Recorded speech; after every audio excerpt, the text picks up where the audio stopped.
Mateus capítulo 18, versículo 23 ao versículo 35. A palavra de Deus diz assim: Por isso, o reino dos céus é semelhante a um rei que resolveu ajustar contas com os seus servos. E passando a fazê-lo, trouxeram-lhe um que lhe devia 10.000 talentos. Não tendo ele, porém, com que pagar, ordenou o Senhor que fosse vendido ele, a mulher, os filhos e tudo quanto possuía, e que a dívida fosse paga. Então o servo, prostrando-se reverente, rogou: Sê paciente comigo e tudo te pagarei. E o senhor daquele servo, compadecendo-se, mandou-o embora e perdoou-lhe a dívida. Saindo, porém, aquele servo encontrou um dos seus conservos que lhe devia 100 denários e, agarrando-o, sufocava, dizendo: Paga-me o que me deves. Então o seu conservo, caindo-lhe aos pés, lhe implorava: Sê paciente comigo e te pagarei. Ele, entretanto, não quis. Antes, indo-se, lançou-o na prisão até que saldasse a dívida. Vendo os seus companheiros os que se havia passado, entristeceram-se muito e foram relatar ao seu senhor tudo o que acontecera. Então o senhor, chamando-o, lhe disse: Servo malvado, perdoei-te aquela dívida toda porque me suplicaste. Não devias tu igualmente compadecer-se do teu conservo, como também eu me compadeci de ti? Indignando-se, o seu senhor o entregou aos verdugos, até que se lhe pagasse toda a dívida. Assim também meu Pai Celeste vos fará, se do íntimo não perdoardes cada um ao seu irmão. Amém. Ah, Jesus, o Senhor contou essa história há tanto tempo, Pai, mas para que a gente aprendesse uma lição, essa lição, Pai, precisa ser entendida e compreendida por cada um dos teus filhos. Não foram em vão as tuas palavras, Pai, e que elas agora se façam ouvir neste lugar para mudar o entendimento de todos aqueles que estão ouvindo a tua voz, seja aqui ou pela internet. Pai, que o Senhor toque nos nossos corações, que a tua palavra nos convença das verdades do Senhor, para que nós possamos viver de acordo com elas, Pai. Que elas mudem nosso modo de agir, de pensar, que elas mudem o nosso comportamento. Incomoda-nos essa manhã, eu te peço, meu Deus. E usa a minha vida como um instrumento teu. Dá-me a unção do teu Espírito para que a palavra seja ministrada debaixo deste poder, para que ela quebre barreiras e alcance os nossos corações. É o que eu te peço em nome de Jesus. Amém. Graças a Deus. Podem sentar, queridos. Amados, a gente já ouviu muitas palavras sobre esse texto, e é óbvio aquilo que Jesus está ensinando aqui em relação ao homem chamado aqui de Senhor, que perdoa uma dívida impagável de um dos seus servos, e depois este mesmo servo não consegue perdoar um outro com um servo como ele, que devia muito menos a ele próprio. Ao saber disso, o Senhor chama aquele servo e o chama de servo malvado, né? Está aqui no versículo 32, e diz a ele: eu te perdoei aquela dívida toda, era uma dívida enorme, e eu perdoei. E você? Você me suplicou, e eu atendi a sua súplica. E aí ele faz uma pergunta. Eu vejo interessante, Deus sempre nos ensina muitas vezes com perguntas. Porque o ensinamento com perguntas, às vezes, é mais eficaz do que o ensinamento apenas com respostas. Porque a pergunta me faz pensar, me faz refletir, e Deus nos deu uma mente sadia para a gente pensar, não para a gente decorar respostas, mas para a gente raciocinar. E ele diz: eu não te perdoei aquilo tudo porque você me suplicou? Agora eu pergunto a você, será que você também não deveria se compadecer do conservo da mesma maneira que eu me compadeci de você? Será que não deveria ter um pouquinho dessa compaixão no teu coração, do mesmo jeito que teve do meu coração para contigo? Isso é uma pergunta que a gente, se for responder honestamente, não tem como não se acusar. Eu recebi, como eu não sou capaz de dar. Eu fui alcançado, como eu não sou capaz de fazer o mesmo por outra pessoa? E esse é um questionamento que esse texto nos dá. Mas, amados, esse princípio do perdão, ele não só fala no sentido da minha vida pessoal, do meu relacionamento com Deus, porque a consequência aqui é que o Senhor entregou aos verdugos até que ele pagasse toda a dívida, e pagar uma dívida impagável não tem um tempo determinado para isso. Então ele foi condenado a uma prisão perpétua, porque jamais pagaria uma dívida impagável. Então, além do mal que eu posso fazer a mim mesmo, no sentido individual, da minha alma, do meu espírito, daquilo que Deus deseja operar, que é a salvação, que é o perdão que ninguém merece, que é a restauração que eu não mereço ser restaurado, mas mesmo assim Deus me dá. Essa questão do perdão, ela se multiplica nos seus efeitos em várias áreas da nossa vida pessoal. Tirando o aspecto espiritual, como disse aqui. Porque no espiritual já estamos perdidos, né? Se eu não perdoo como fui perdoado, minha vida já não vai ter um bom final. Como disse aqui o texto, isso é bem claro. Mas o problema não é o final da vida. Alguém aqui sabe que vai morrer? Eu sei. Eu vou morrer. Você sabe que vai morrer? Tem medo de dizer isso? Eu vou morrer? Tem medo. Nós vamos morrer. Sabe o dia? Não. Ninguém sabe o dia. Então, até lá, eu vou viver. Enquanto eu não morrer, eu vou viver. E a Bíblia diz que Jesus veio para que eu tenha vida. E vida em abundância. Então, eu sei que eu vou morrer, mas enquanto eu não morrer, eu quero viver uma vida em abundância. Você quer? E essa abundância não é necessariamente material. Mas é abundância de alegria, de satisfação, de uma vida plena, bem vivida, que vale a pena acordar, respirar, viver. Você quer isso?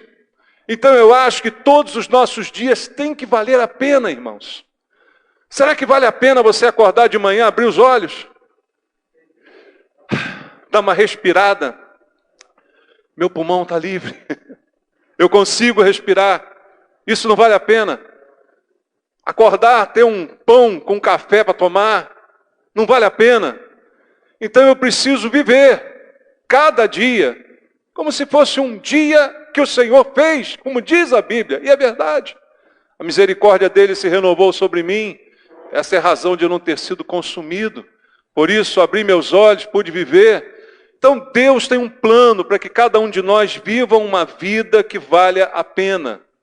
Veja, o apóstolo Paulo lá em Filipenses 4:4, ele traz aqui uma exortação, e que é um resumo de muita coisa que eu vou dizer aqui essa manhã. Abra aí a Bíblia em Filipenses capítulo 4, versículo 4, ele enfatiza esta mensagem, repete por 2 vezes nesse versículo. Olha, alegrai-vos, quanto tempo? Sempre no Senhor. Outra vez vos digo, alegrai-vos. Veja, o que Paulo está dizendo é que a minha vida não tem que apenas ser vivida, mas ela tem que ser alegre. Ela tem que valer a pena. É a vida abundante que Deus me deu. Agora imagina se eu acordo de manhã reclamando da vida. Eu estou vivendo isso? Eu estou vivendo uma vida abundante, eu acordo dizendo, mais um dia, que droga. Mais uma luta, eu tenho tanta coisa hoje para fazer, tem tanto problema para resolver, meu Deus. Isso não é vida. Então eu preciso viver com alegria. Eu preciso me alegrar no Senhor, ele diz. Não é me alegrar porque, hoje eu tenho muita coisa boa para fazer, hoje eu vou comprar uma coisa, hoje eu vou fazer outra. Não, alegrai-vos no Senhor. Porque independente do que eu tenho ou deixo de ter, eu ainda tenho o Senhor para me alegrar. Então o plano de Deus é que eu me alegre no Senhor. Que eu acorde e tenha alegria na minha casa. Que eu tenha alegria na minha família. Que eu tenha um bom relacionamento com os meus familiares. Na minha igreja, com os meus amigos, com meus irmãos. Que eu não acumule inimigos pela minha vida. Que eu seja uma pessoa que tem um bom relacionamento. Isso tudo compõe a nossa vida de alegria, de abundância. E isso precisa ser a realidade. Só que, queridos, nós sabemos que a vida não é um filme com final feliz e viveram felizes para sempre. Muitas pessoas não vivem essa realidade. que eu estou dizendo aqui. E muitos cristãos, o que é pior. O ímpio não viver isso, eu acredito que é normal. Porque primeiro ele não tem o Senhor para se alegrar nele, né? Então isso já não se aplica ao ímpio. Mas o problema é quando isso não se aplica ao cristão. Ora, se Deus me deu uma vida abundante, se Ele quer que eu me alegre no Senhor, por que a minha vida não está atendendo a essa expectativa? Por que eu não tenho vivido isso na minha casa, na minha família, com os meus amigos? E aí é que entra o problema dessa parábola contada por Jesus, porque uma das causas não é apenas esta, mas uma das causas de eu não viver uma vida de alegria, de eu não ter um bom relacionamento com as pessoas, comigo mesmo, com a minha casa, com a minha família, é porque entra o problema da falta de perdão na minha vida. E a pessoa que não perdoa, ela não consegue ter uma vida de alegria. Porque a falta de perdão sempre traz recorrente nela um sentimento de angústia, de raiva, de desejo incontido de vingança, de desejo de reparação pelo erro que foi com ela cometido, e isso toma o tempo, invade a mente, gasta as noites de sono, e a pessoa vive desta forma porque simplesmente não consegue perdoar. E isso, queridos, influencia inclusive o lar da pessoa. Porque às vezes aqueles a quem não perdoamos não estão fora da nossa casa, mas estão dentro da nossa própria casa. Às vezes nós não perdoamos a nós mesmos, porque cometemos um erro no passado, porque fizemos uma bobagem, cometemos um deslize, e a gente não consegue se perdoar. E quem também não se perdoa, não tem paz, não tem alegria, não vive essa alegria que o Senhor deseja. E essa falta de perdão tem impedido muita gente de ser feliz, de ser alegre no Senhor como Deus diz que nós deveríamos ser. Porque cônjuges não esquecem o que um fez ao outro. E às vezes há 20 anos atrás, às vezes uma palavra que foi dita, uma ação, uma coisa que machucou, que feriu sim, verdadeiramente, magoou, mas continua, dia a dia sendo retroalimentada, dia a dia sendo cultivada. E aquilo que a gente alimenta dia a dia não morre, continua vivo. Continua vivo. E quando eu alimento uma mágoa, quando eu alimento algo que eu não esqueço e fico ali realimentando, isso não morre dentro de mim, isso continua me perturbando por muito tempo. Às vezes é um pai, uma mãe que não esquece o que um filho fez, uma ingratidão, uma resposta, uma malcriação, um prejuízo, uma falta de consideração, que é uma das coisas que mais fere a gente. E a gente diz, poxa, não teve consideração comigo. Eu fiz tanta coisa por essa pessoa. Eu ajudei de tantas formas, de tantas maneiras. Ela não tem ao menos a consideração de não me ofender, de não me magoar. E além de tudo, ela me ofende, ela me magoa. A gente não consegue evitar que essas coisas aconteçam. Você pode tratar super bem o seu filho e no final da vida ele te abandonar num asilo. Quantos você conhece? Quantos casos você já viu? Você pode fazer tudo por uma pessoa e no final ela te deixar. Eu tenho colegas que fizeram tudo por suas esposas, incentivaram, colocaram na faculdade, elas se formaram, largaram o marido. E aí? E aí? Isso pode acontecer. A vida é assim. A natureza humana é má. A gente nasce mal. E eu não consigo evitar o mal que alguém queira fazer contra mim. Mas eu consigo evitar que esse mal permaneça sobre a minha vida. Eu consigo evitar que esse mal seja retroalimentado dia a dia por mim mesmo. E aquilo que eu não alimento tende a morrer. Mas aquilo que eu mantenho alimentado vive, mesmo que aprisionado. Você pega um bicho, bota ele numa grade pequenininha, maltrata o animal, mas se você der a comida, ele não morre, ele fica ali. Ele vai viver maltratado ali a vida inteira, mas enquanto se alimenta, ele fica ali. O ideal é que você o libertasse e parasse de alimentá-lo. Deixa que ele se alimente por aí. Mas as pessoas não conseguem fazer isso e elas não conseguem ser felizes porque elas não conseguem perdoar e eles não conseguem liberar essa pessoa, esse mal que foi feito, esse mal que se voltou contra elas.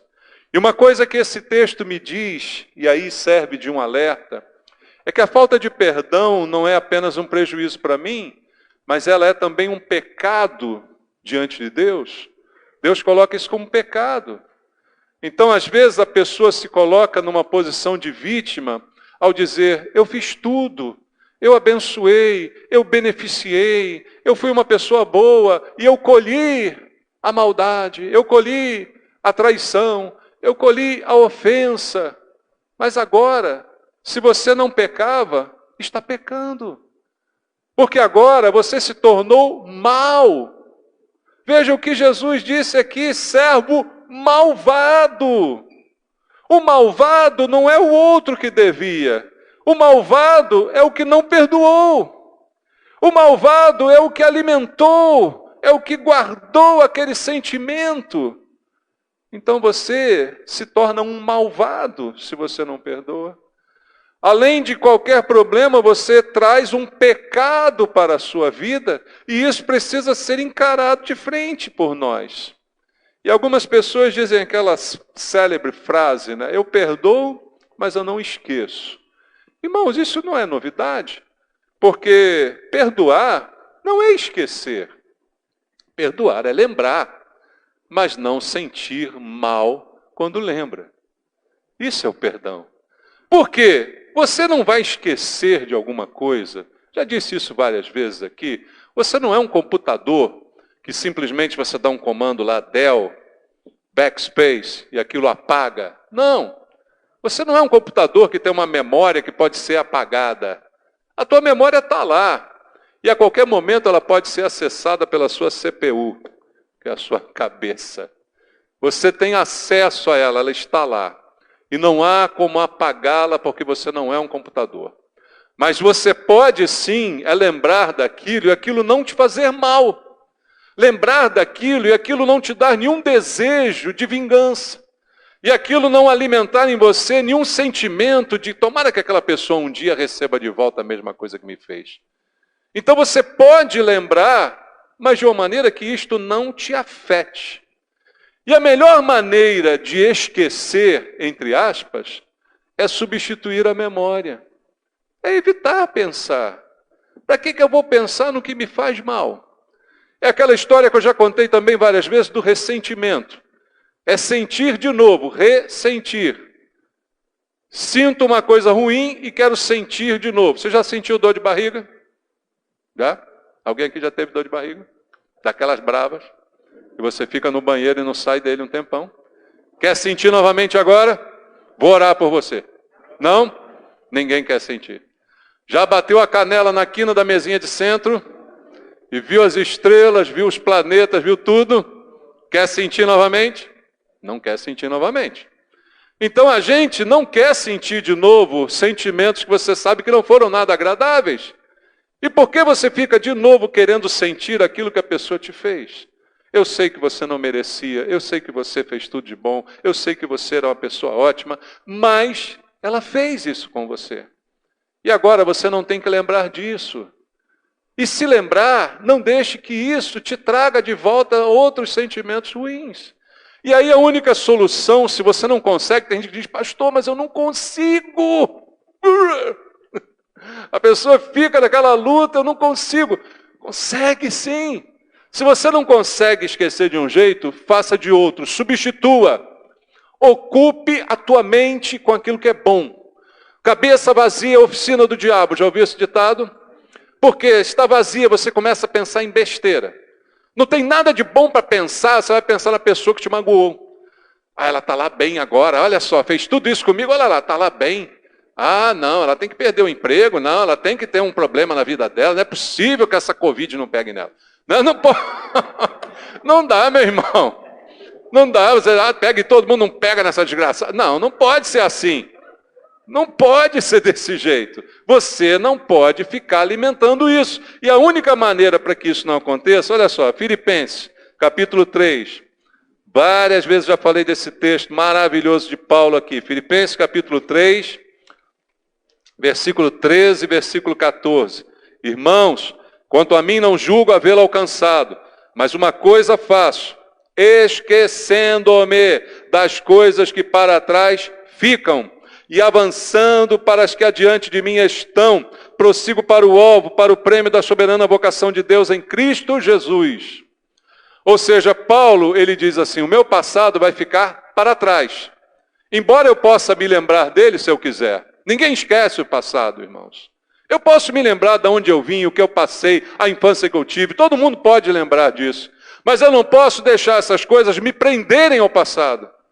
Na minha infância eu fui abusado, eu sofri, eu passei o pão com o diabo amassou. Pronto, a minha vida agora estraga para o resto da vida. Não! Esqueço-me das coisas que passaram, prossigo para o alvo, para as coisas que estão diante de mim. Há uma vida a ser vivida diante de você. E talvez você não viva essa vida nova porque você está preso à velha que passou. Então a gente precisa pensar lá na frente. Em vez de você acordar de manhã pensando que aquela desgraçada, aquele desgraçado que te arruinou está bem agora, você tem que acordar pensando, hoje é o dia que o Senhor fez para mim, Deus vai ter coisas boas para mim nesse dia, eu vou trabalhar, eu vou vencer, a minha vida vai para frente, porque eu perdi, mas eu vou recuperar, porque Deus tem algo bom, eu tenho um alvo, o alvo da minha vida é fazer a vontade de Deus. Você pensa assim. Pensa em quantos motivos Paulo tinha para ser um homem frustrado, para ser um homem amargurado, tantas vezes fez as coisas boas e apanhou, sofreu na pele maldades das pessoas, traições, como ele tanto narrou. Mas ele diz, eu esqueço-me das coisas que ficaram para trás. E eu prossigo para as coisas que estão adiante de mim, eu prossigo para o alvo. O alvo é o prêmio da vocação. Deus me chamou e eu tenho um prêmio para alcançar por causa disso. Então eu não ficarei preso ao meu passado. Eu preciso prosseguir para o alvo. Não há receita mágica para liberar perdão. Há uma decisão. A gente está querendo um atalho. Pastor, faz uma oração por mim para eu perdoar. Mas não faço. Aí você vai ficar com raiva de mim também agora. Além disso, vai ter que me perdoar também, porque eu não faço essa oração. Porque você que tem que perdoar. E aí vai ter que perdoar também a mim. Eu não posso lembrar. Eu não posso remoer. Diz a Bíblia, quero trazer à memória aquilo que me pode dar esperança. Não quero trazer à memória aquilo que me joga para baixo. Aquilo que me martela, aquilo que me magoa. Eu não quero que isso seja uma realidade. Abra a Bíblia em Isaías 43, vamos ver 18 e 19. Livro do profeta Isaías, capítulo 43, verso 18 e verso 19 diz, não vos lembreis das coisas passadas, nem considereis as antigas. Eis que faço nova, que está saindo à luz, porventura não o percebeis? Eis que porei um caminho no deserto, rios no ermo. Deus diz, eu faço coisa nova. Você está na nova vida? Porque você tem nova vida. Deus faz coisa nova. Você tinha uma vida estragada, agora te deu uma nova vida, irmão. E você vai ficar remoendo o velho, remoendo o passado, coisas fedorentas, coisas emboloradas, cheias de aranha. Não quero ficar celebrando essas coisas, eu não quero ficar trazendo isso à memória. Versículo 25 aí do mesmo texto, ele diz, eu mesmo sou o que apago as tuas transgressões por amor de mim, e dos teus pecados não me lembro. Olha o exemplo de Deus, eu não lembro dos teus pecados. Por que você lembra dos pecados dos outros? Eu não lembro dos males que você já me fez, das besteiras que você já falou a respeito de mim. Por que você lembra do que as pessoas falaram de você ou fizeram com você? Eu não lembro mais dos teus pecados. Então para de lembrar do pecado dos outros. Pense em você mesmo. Pensa no que eu tenho para você. Eu faço coisas novas. Meu Deus faz coisas novas. Amanhã Deus tem coisas novas para fazer na sua vida. Amanhã você pode começar um projeto novo. Amanhã você pode começar um prédio novo, uma construção nova. Amanhã você pode começar um futuro melhor. Mas depende de você tratar definitivamente isso no teu coração. Porque se você não fizer isso, não há como ser feliz.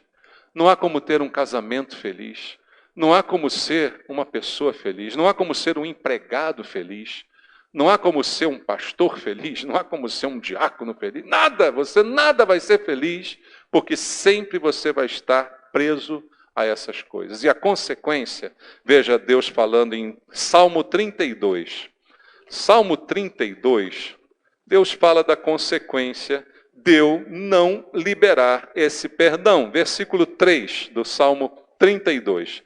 Enquanto calei os meus pecados, envelheceram os meus ossos pelos constantes gemidos todo dia, porque a tua mão pesava dia e noite sobre mim, o meu vigor se tornou em sequidão de estio. Não esqueça que falta de perdão é pecado.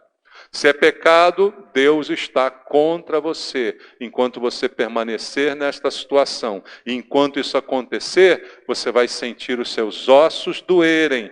Aí olha o versículo 5. Confessei-te o meu pecado e a minha iniquidade, não mais ocultei. Disse, confessarei ao Senhor as minhas transgressões, e tu perdoaste a iniquidade do meu pecado. Sendo assim, todo homem piedoso te fará súplicas em todo o tempo de poder encontrar-te. Com efeito, quando transbordarem muitas águas, não atingirão. Tu és o meu esconderijo, tu me preservas da tribulação e me cerca de alegres cantos de livramento. Instituir-te-ei e te ensinarei o caminho que deves seguir, e sob as minhas vistas te darei conselho. Não sejas como o cavalo ou a mula, sem entendimento, os quais com freios e cabrestos são dominados, de outra sorte não te obedecem. Muito sofrimento terá de curtir o ímpio, mas o que confia no Senhor, a misericórdia o assistirá. Alegrai-vos no Senhor e regozijai-vos, ó justos, exultai vós todos os que sois retos de coração.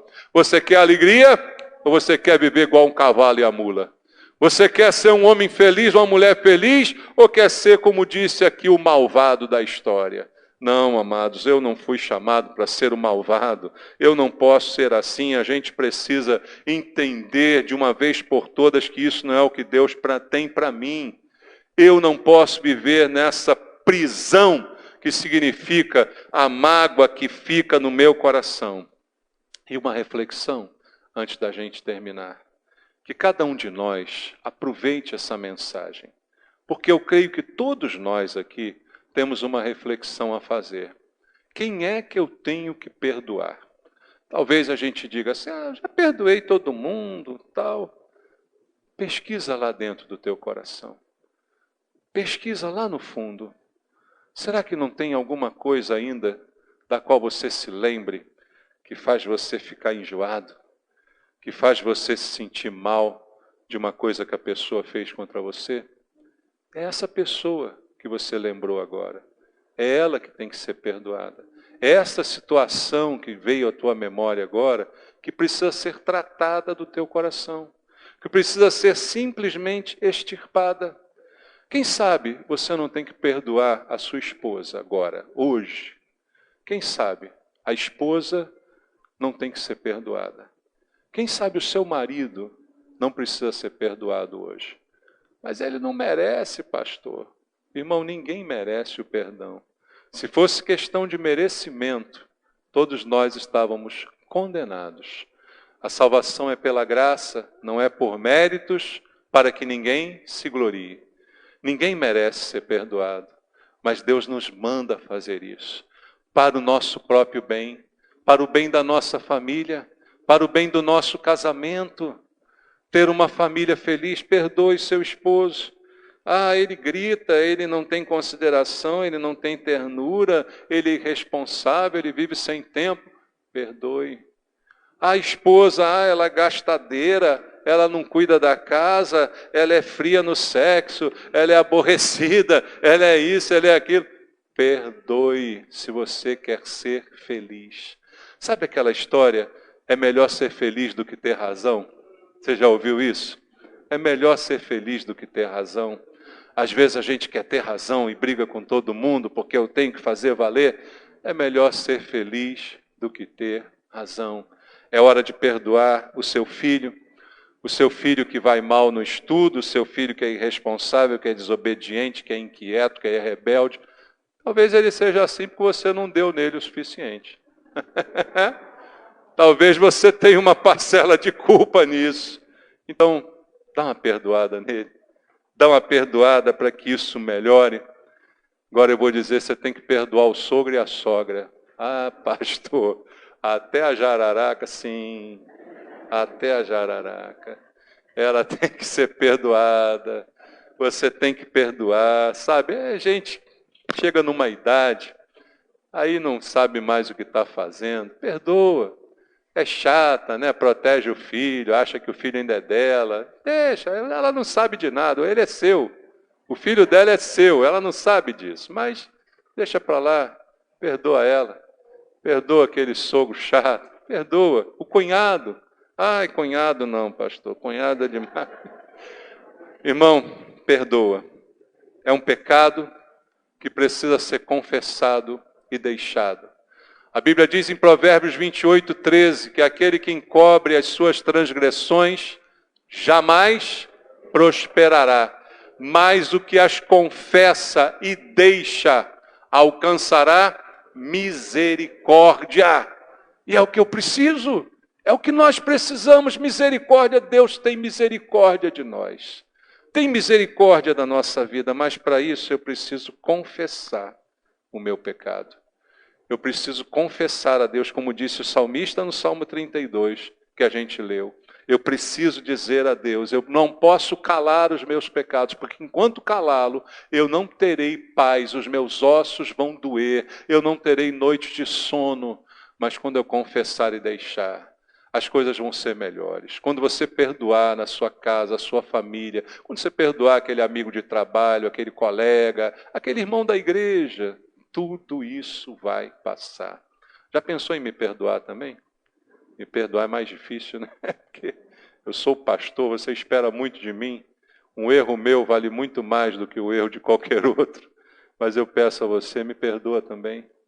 Abre o teu coração, limpa teu coração. Deus tem uma vida tão boa para você, uma nova vida, cheia de coisa boa. Eu faço coisas novas, diz o Senhor. E você está aí vivendo das velhas? Não. Deus tem coisa nova para você. Coisas novas, maravilhosas, futuro maravilhoso, na mão de Deus. Viva essa alegria no Senhor.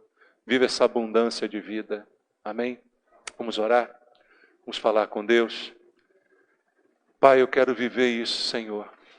Eu quero viver essa alegria. Eu não quero que a minha vida seja um poço de mágoa, de amargura. Eu não quero ficar guardando o que alguém falou de mim, fez, deixou de fazer. Eu não quero, Senhor, ficar preso a essas coisas. Eu não quero pecar contra Ti. Eu quero ter liberdade. Eu quero viver a vida de abundância que o Senhor tem para mim. Eu quero me alegrar no Senhor, sempre me alegrar no Senhor. Eu quero acordar e ter alegria em viver. Eu quero ter alegria em estar com a minha família, com os meus filhos, com o sogro, com a sogra, com o cunhado. Eu quero ter alegria de ter uma família, Senhor. Pai, eu quero mudar. Eu quero perdoar. Eu quero perdoar de tal maneira que, mesmo lembrando tintim por tintim do que foi feito, isso não me faça mal. Porque eu sei que o Senhor fez muito mais e muito mais tem a fazer por mim do que aquilo que foi feito contra mim. Se o Senhor é por mim, quem será contra mim? Eu creio na Tua palavra, Pai. E eu te peço agora, Senhor, fortalece a fé dos meus irmãos que estão ouvindo a Tua voz. Se foram lembrados de algum problema, de alguma pessoa, Pai Santo, não precisam nem ir lá na pessoa. Mas se do íntimo eles perdoarem, e isto já não lhes fizer mais mal, já foi cumprido o propósito do Senhor. Em nome de Jesus eu te peço, Pai, que isso aconteça. Porque vamos agora participar da ceia. E há um exame a ser feito. E nesse exame eu não posso ser reprovado. Porque eu quero participar desta ceia. Pai, em nome de Jesus, trata conosco como igreja, em nome de Jesus. Amém.